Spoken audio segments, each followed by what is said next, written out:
Welcome to an hour of HealthMade Radio. HealthMade is a community for natural health seekers where we educate people about common health conditions and share extensive research on the most effective natural health treatments and promote legislation that protects our health freedoms. A core concept belief is in the innate intelligence and healing power of the body, and if properly supported spiritually, emotionally, and nutritionally, it can find its way back to health. HealthMade Radio will bring you information from integrative health experts throughout the world. Check us out at healthmade.co. Health is what you make it. I'm Dr. Michael Karlfeldt, and I will be your host. Today's guest is Nancy McMoneagle.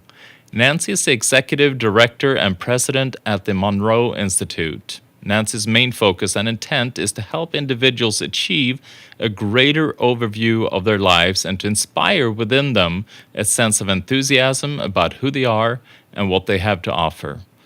As the Executive Director and President of the Monroe Institute, she continues both personally and professionally to focus on exploring, understanding, and expanding greater levels of personal development that in turn can lead each of us toward a growing awareness, realization, and utilization of our untapped talents and skills. She is a daughter of the founder of late Robert Monroe. The Monroe Institute is a global organization dedicated to expanding the uses and understanding of consciousness. In 1956, Robert Monroe's broadcasting firm set up a research and development division to study the effect of various sound patterns on human consciousness, including the feasibility of learning during sleep. Never one to ask others to do something he would not, Monroe often used himself as a test subject for this research.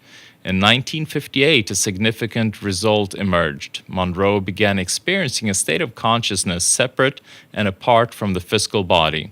He described the state as an out-of-body experience, the term popularized by Charles T. Tart, Ph.D., a leader in the area of consciousness studies. These spontaneous experiences altered the course of Monroe's life and the direction of his professional efforts. He chronicled his early explorations in a groundbreaking book, Journeys Out of the Body, which was published in 1971. This public record of his out-of-body experiences in states beyond space, time, and death has comforted countless people and attracted the attention of academic researchers, medical practitioners, engineers, and other professionals. Nancy, it's such a pleasure to have you on the show today, and I'm so fascinated by what the Monroe Institute stands for, what it does, and how it helps people. Can you tell me a little bit about your focus is on understanding and exploring and expanding consciousness? Right. I mean, how do we go about doing that? Well, first off, thank you for having me on the show this evening, Michael. I really appreciate it, and it's a pleasure to be talking with you and your listeners about the Monroe Institute and our work. Basically, we've been here. Well, Bob, as you just said, Bob Monroe, who is my stepfather, started researching this thing called consciousness and sleep learning and so forth back in the mid-50s. And then after he started having his out-of-body experiences, and he was chronicling those, trying to understand them, he ended up putting together a program using audio technology, which he eventually called hemisync, short for hemispheric synchronization. Because what he was trying to do was to teach himself and others to get into these targeted states of consciousness using the sound. And the sound, basically, what hemisync does, it's short for hemispheric synchronization, is through using complex patterns of sound frequencies, helps the brain get into the desired state. So, for example, let's say you were interested in getting into a deep sleep state. There would be specific frequencies for that. Or let's say you just simply wanted to reduce your stress. Or perhaps focus. Let's say you had something important, a project or a study course that you were trying to work on. You can use these sounds to elicit most any type of consciousness state you want. And in Bob's case, he was hoping he could also help other people who perhaps had these, at first for him, very frightening and very unexplainable out-of-body experiences. And he said, if I can help one person not go through the fear that I had, or to perhaps develop control over this particular state of consciousness, the out-of-body state, then he felt that he would have done his job. So he got his book was published back in 1971. It's in numerous languages now. And the programs that have come about as a result of his curiosity, as a result of his researching what is going on in this deeper state of consciousness, has evolved into the preeminent organization. We are a 501c3. We're a nonprofit organization that continues to explore human consciousness, to come up with techniques and tools that we give our students so that they can go on their own to whatever particular state they're interested in. We are not affiliated with any religion, any philosophy, any spiritual practice. We simply say, here are the tools. You go, you explore. And so what we're looking at is people getting way beyond this physical matter reality and exploring deeper states that they learn then to understand far more about themselves. They learn to know, not just believe, that they are more than their physical body. So as you might imagine, a lot of people who come here end up letting go of a fear of death. Because if you know you are more than this physical body we walk around in, and there is so much more to who and what we are, then your whole life gets changed. And in fact, that's what we see here.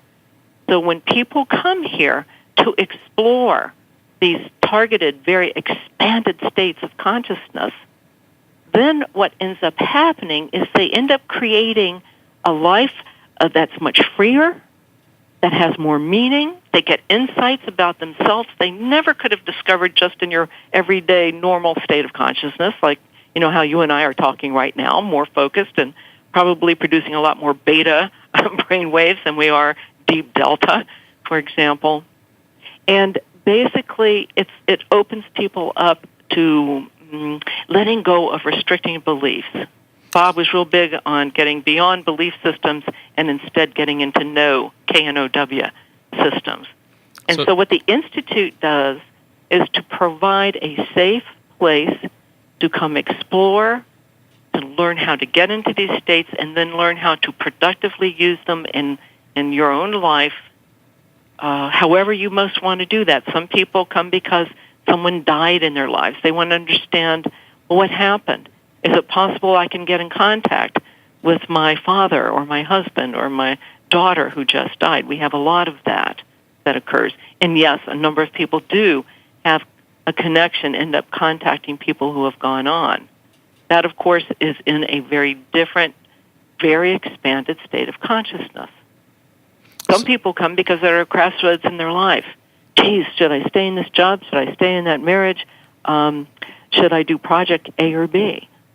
And so by learning, again, to drop a lot of the limitations that we carry with us each day.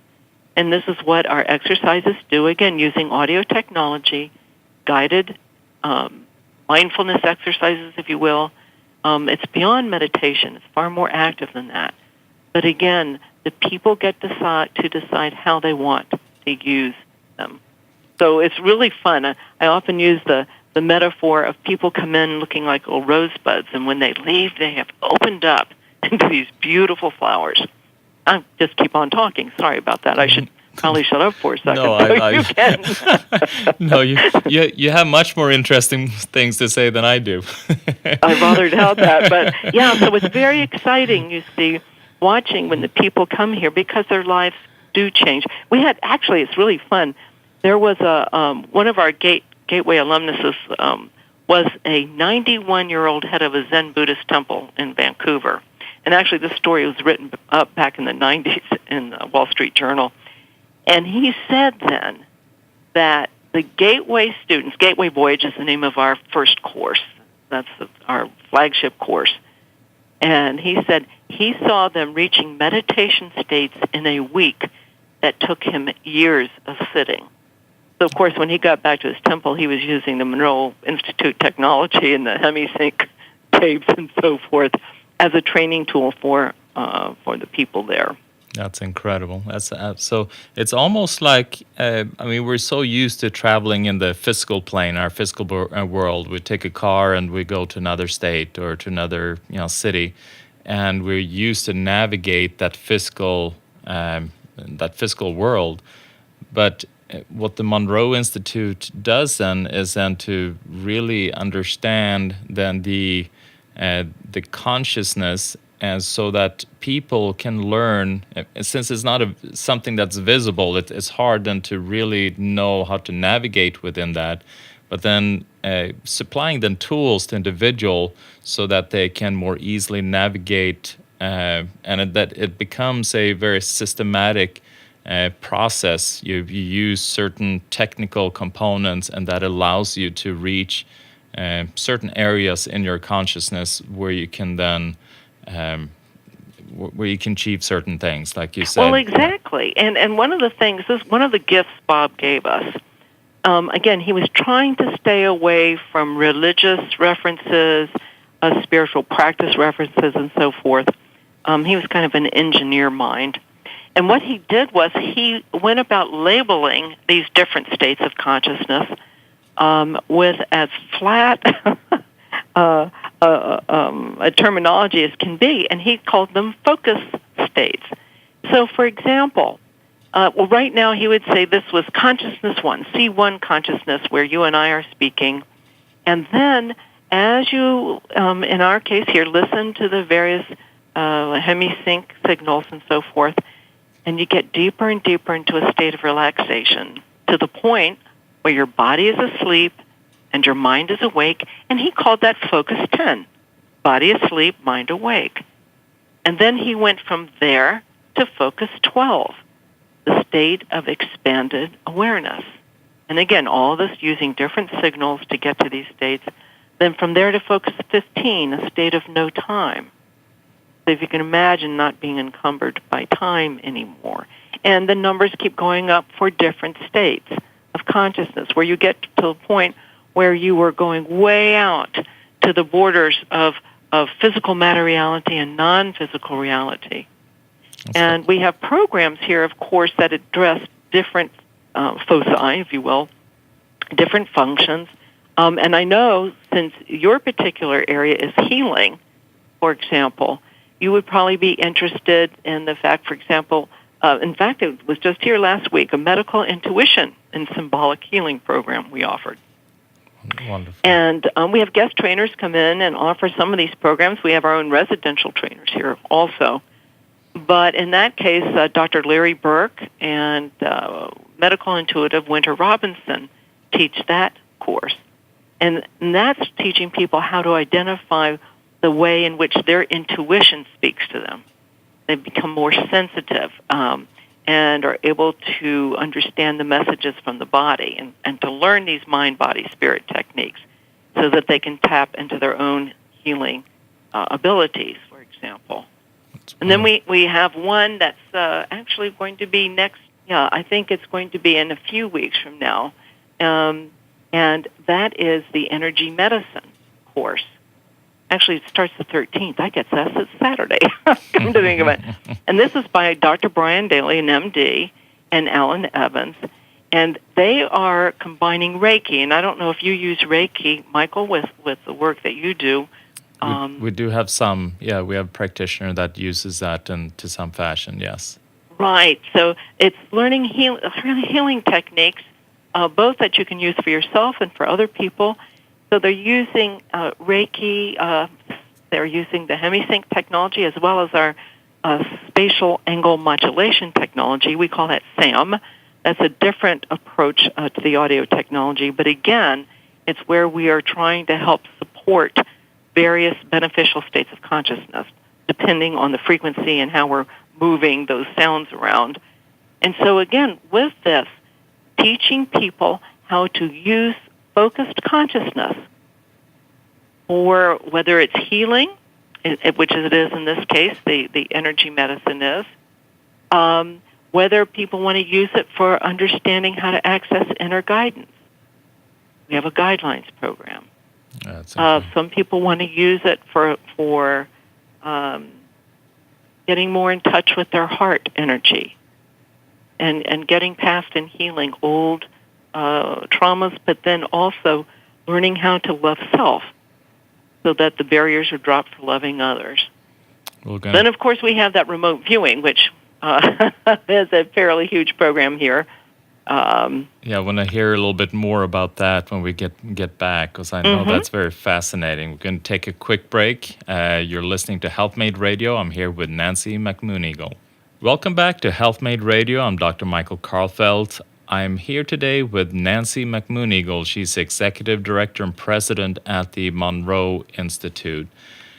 You're mentioning a program that I'm very fascinated in, and I believe it's your husband that's guiding that program, isn't it? That's correct, yeah. Joe McMoneagle. Yes, right. Remote viewing. Tell me a little bit about that. Well, remote viewing was a term given to the very, it's by the Army. Let's go back to the beginning here. And remote viewing is being able to be psychic under very strict scientific protocols. So it's not just reading the tea leaves in the cup. That's just being good old psychic there. But with remote viewing, the person does not know what the target is that they are trying to perceive, nor does the person who is giving it to them, who is saying, okay, we want you to figure out what X is. That's quite different from people who are, and I shouldn't say simply being psychic, because that's a fine talent to have as well. Yes. But it basically is about people learning how to perceive that which is beyond the normal range of perception, that's beyond your sight and your hearing and your knowledge. So it's about, again, achieving these very deep states that we are talking about. Going beyond the boundaries of space and time, we know them, and then learning to perceive in new ways. And so Joe was in fact, his number was 001, a remote viewer, back in the Stargate program that the government had started many years ago, where they were trying to understand and use psychic information more. And that was over at Stanford that they ran Stanford that Research Institute, that's correct. And Hal Puthoff and Russ Targ and Edwin May, who later was the head scientist for this whole project for many, many years. And so this was very critically, scientifically done program. But what happened is just when they started looking into it, then all of a sudden they needed them operationally, like figuring out who the hostages were in Iran, and I think it was Iran, and other such things. So as it turns out, the government ended up using this core group, and it was very few of them, by the way. It's interesting. I get amused, Riley, that there are thousands of people now claiming to have been part of the Stargate program, but in fact it was a handful of people originally. And Joe was one of the first and probably one of the best. He was a world-class remote viewer. And so he teaches our programs here in remote viewing at the Institute. And again, it's people, I would say 99% of the people come here. I'll go down and talk to the group on the last day and say, okay, how many of you feel like you can remote view now? And I'd say almost every single person raises their hand. That's pretty incredible. That incredible. doesn't mean they're going to be a world-class remote viewer like Joe. But they now know that they have the ability to get information about a person or an object or a place from a distance. I mean, it's extraordinary watching people do this, and it's great fun, too. I can imagine. So, again, they learn to receive information. They're remotely sensing the unseen, and this is so exciting to them, as you might imagine. And what's fascinating is that it opens up that understanding. It's me working in healing, that things are so much more than our physical limitations, that we understand there's so many more aspects of ourselves that are unexplored, that if we activate those components, those, from my point of view, God-given components, that we can then expand our ability and utilize these talents for healing, for the benefit of others, for living more joyously. Exactly right. And that's what we're about here. And again, for people, and we do have a number of people who come through here and want to use it for healing, both in terms of more esoteric, if you will, the how shall we say, using subtle energy or biofield energies. That's the new terminology being given, I think. Yeah. And so we have those, but also, our Western medical practitioners, very much interested in, because you're looking at intention here. If someone expects to get well, their chances of getting well are a heck of a lot better than someone who's given up hope, as we know that. So there's a certain, actually Bob Monroe used to say that focused consciousness contains all the solutions to the questions of human existence. He felt if you learned how to truly focus your consciousness, you really wouldn't even have to eat. You could just take a handful of rice and that would last you for a year. You could heal whatever needed to be healed. You could have insights and understanding and better problem solving and creative decision making and all that kind of stuff. And beyond that, you want to go out of your body, fine. You want to learn how to remote view. You want to help rescue people who have passed on who don't know they're dead yet. That's another program we have here. So it can get very esoteric, or it can be very pragmatically used in one's regular life. I love the idea of just about being able to pay more attention, be more conscious, see how the sun is reflecting off the leaves, and does that bring joy to you? Does that make you more aware, more conscious of who you are and what you came here to give? I love and so underneath all this, I hope this doesn't sound trite, but there's a love type of feeling and theme that goes through all of this too, because you get beyond judgment. You get beyond, again, the limitations that a lot of dogma, unfortunately, can give people. You can explore areas you never thought possible before to find out more about who you are. And perhaps in some cases, we've had priests and Baptist ministers and other, as well as, of course, atheists and so forth here. But I would say a lot of people come and feel like they have touched God, if I may use that terminology. Yes. They have touched something greater than themselves. And for those who are not given to that kind of terminology or that kind of reference, I would say they have an expanded sense of who they are and possible talents they never knew they had access to. So that's why, why do this? Why go into these expanded states? Gosh, why not? It's like the hugest Disneyland in the world. In fact, one of our participants said this was like the Monroe Institute is like Hogwarts on steroids. I love it. Well, Isn't that fun? Yeah, we're going to take a quick little break, and we'll, this is something we can talk about days, obviously. We'll be right back. Welcome back to Health Made Radio. I'm here with Nancy McMoneagle. I'm so intrigued, again, with the remote viewing. I've just, if you could give an example of something that your husband was able to achieve that obviously physically would not be possible through the remote viewing, what would that be? Well, in fact, going back to that one example I used, when they were looking to determine how many hostages there were, because we didn't know back in 77 or something like that, and he and the other remote viewers were able to describe the people and where they were. Of course, they had no idea. They were at Fort Meade, Maryland, in a room. He's been able to describe all manner of operational things, such as the Typhoon-class submarine that the Russians were using, and he was targeted on that. So he drew this submarine. Now, mind you, all he knows, I don't even know if they used coordinates back then or just a picture of a building. It may have been a picture of a building in this case. And he went on to describe this submarine beautifully. And he's also an artist, so he's able to draw very well whatever the targets are. He's helped to find missing people.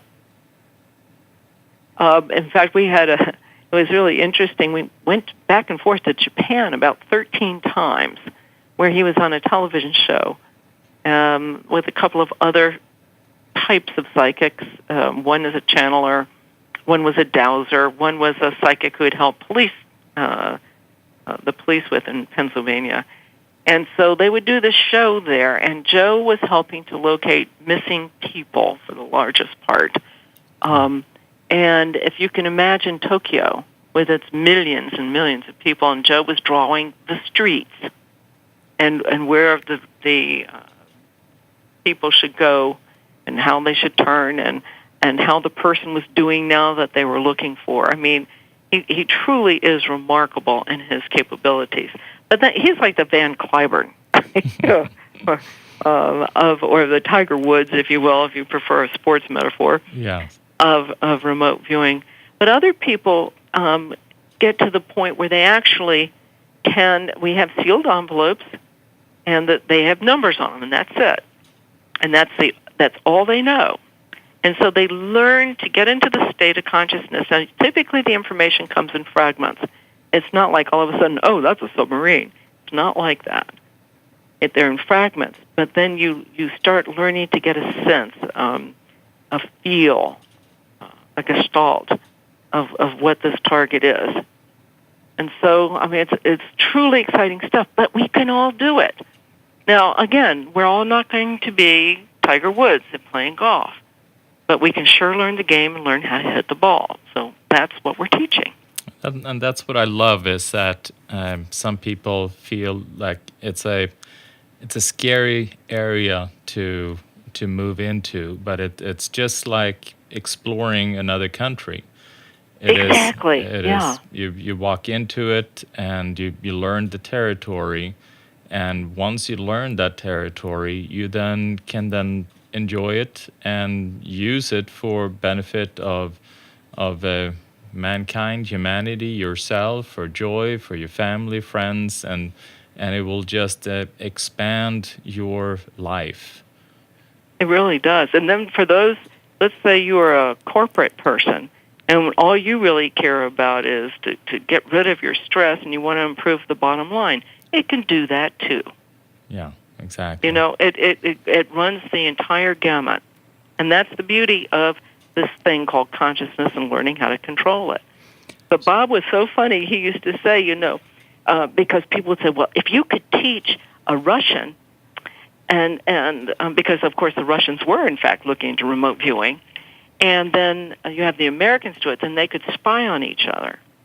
And Bob thought it was so funny because his sense was you would have Ivan and Joe, that's the way he put it, and Ivan and Joe would end up meeting in the out-of-body state, and they would be laughing because all that other stuff doesn't matter.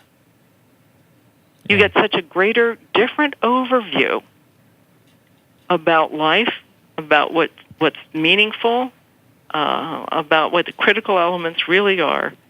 He said, I think when people start experiencing these other states, they're going to lose interest in, let's say, just increasing the bottom line or just learning what this particular secret is in that desk, in that embassy.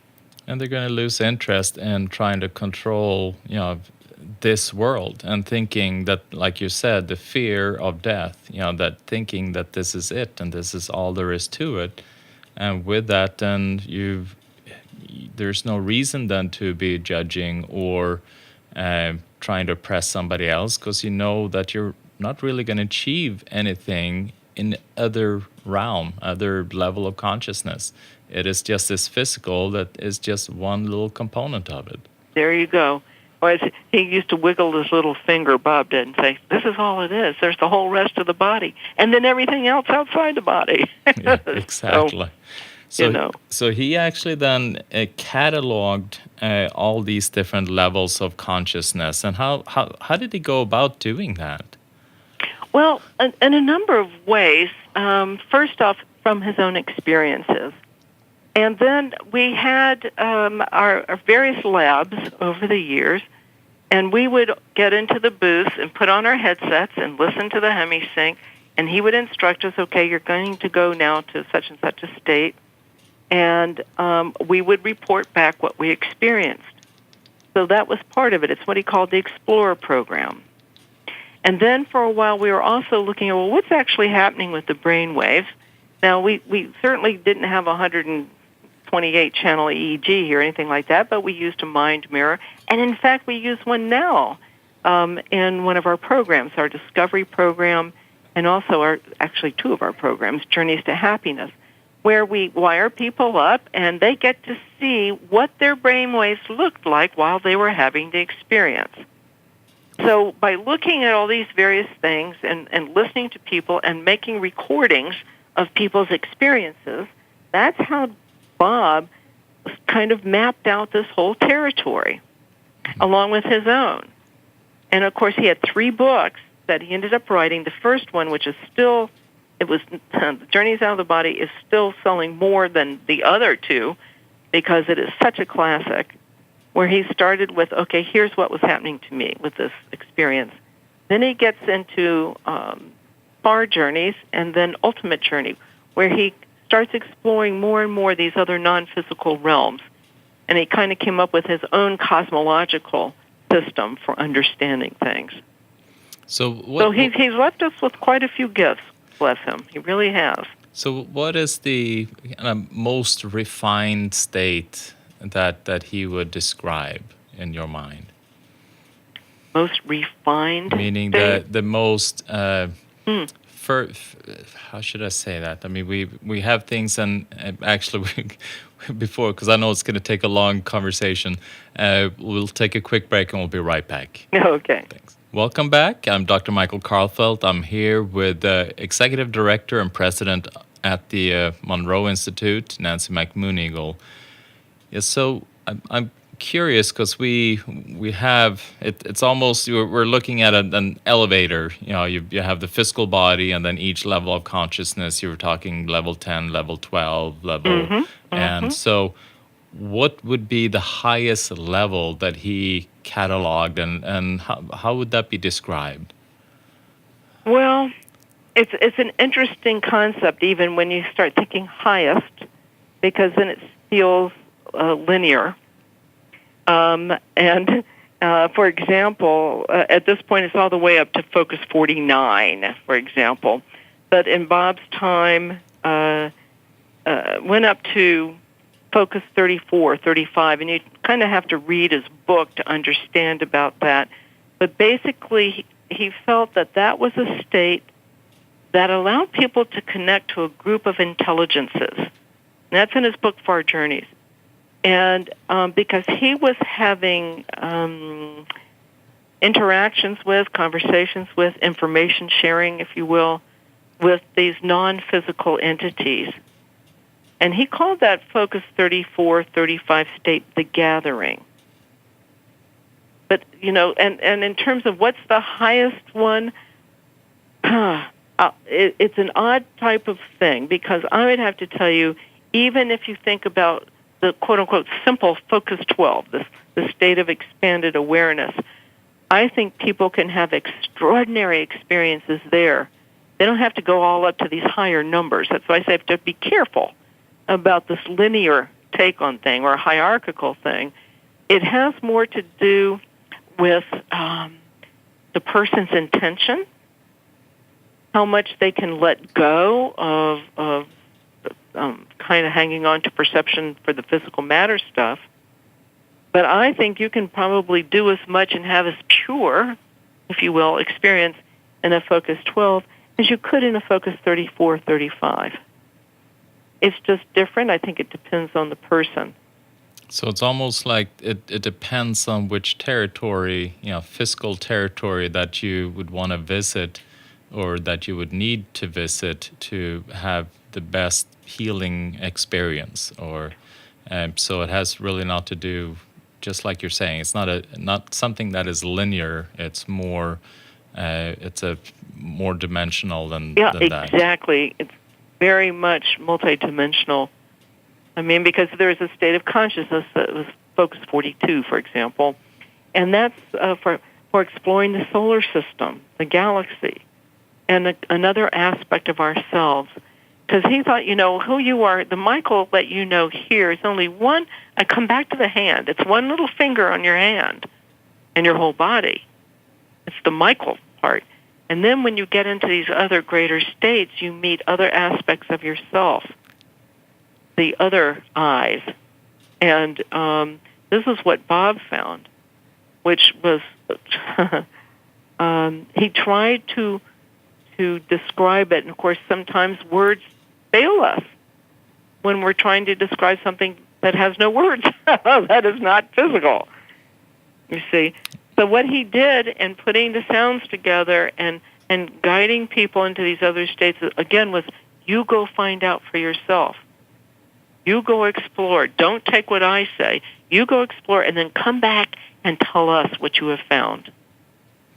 And how does an individual know? Because you offer so many different programs there at the Monroe Institute. How does an individual know what it is that they need? I think people, if you get quiet enough, you know if you're stressed. You know if you need relaxation.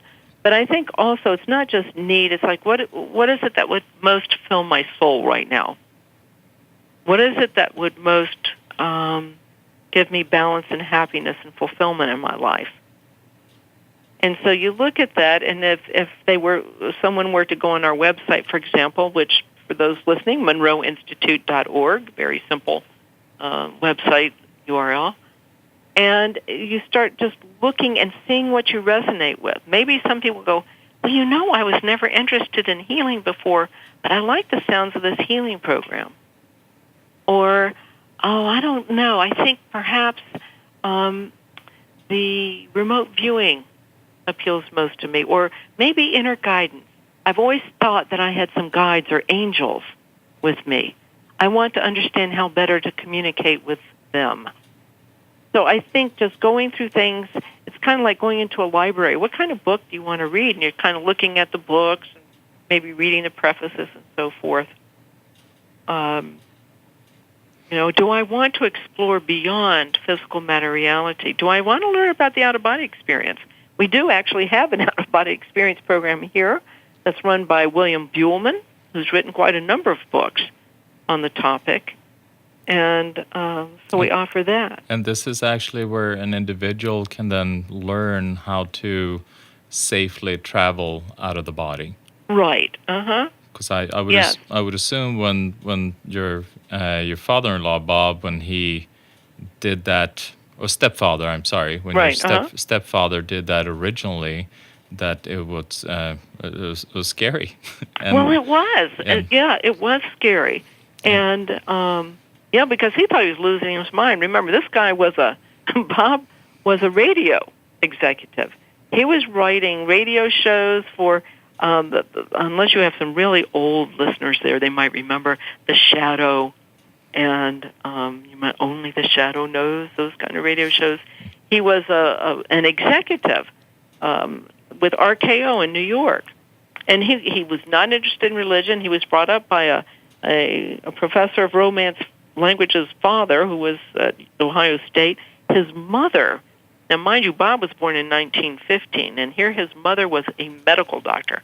So you see, it's a very, very amazing family, because you didn't have many women back in the 1800s getting their MDs. Absolutely not. So, but he was not brought up with any sense of I wonder, why am I here? What's God all about? There was no religious training at all. And so when this stuff started happening to him, he thought, again, he was going nuts. He went to psychiatrists, he went to medical doctors, said, no, you got to go over to India and sit with the gurus for a while. You understand it? No, he didn't want to do that. So that's why he started taking his notes, because a lot of it, he did think he was losing his mind. Now, so thankfully, he came across certain people like Charlie Tart, and Charlie, in fact, was the one who urged Bob to keep his notes and then to publish them. So Charlie's one of my favorite people in the world. He's now retired professor emeritus at UC Davis. But he's also, Charlie is still active doing online programs with his meditation course through GlideWing. And we also have online programs now, too. People don't just have to come to Virginia, or actually we have an outreach program also, where we have people training parts, if not the whole programs, in other countries. We have, I think, over 30 outreach trainers in different countries right now. Oh, it's amazing. So yeah, it's exciting stuff. I'm so happy to see Bob's work continue on, and it makes my heart feel good to be working with it. So an individual, they can receive this training not only by going to the Monroe Institute. You also have trainers a little bit throughout the world, but you also have anything that is done through the internet as well? Yes, we have the online programs. We have the Gateway Experience, we call GE, program that's offered. Again, you can find the information for this on our website. But that's, instead of coming here to take the Gateway Voyage, people can learn that online. And we have other online programs we're doing with GlideWing. So you go to glidewing.com, and you'll see the various other programs we are offering. For example, we have a lucid dreaming program. We offer that here, and also Luigi and Thomas, who designed and trained this program, offer it in other places, in England and Ireland and Turkey, I believe even. But they offer them here, but that will soon become an online program as well, lucid dreaming program. That's incredible. Well, Nancy, I so appreciate having you on the air today, and this is an area that I'm so fascinated by.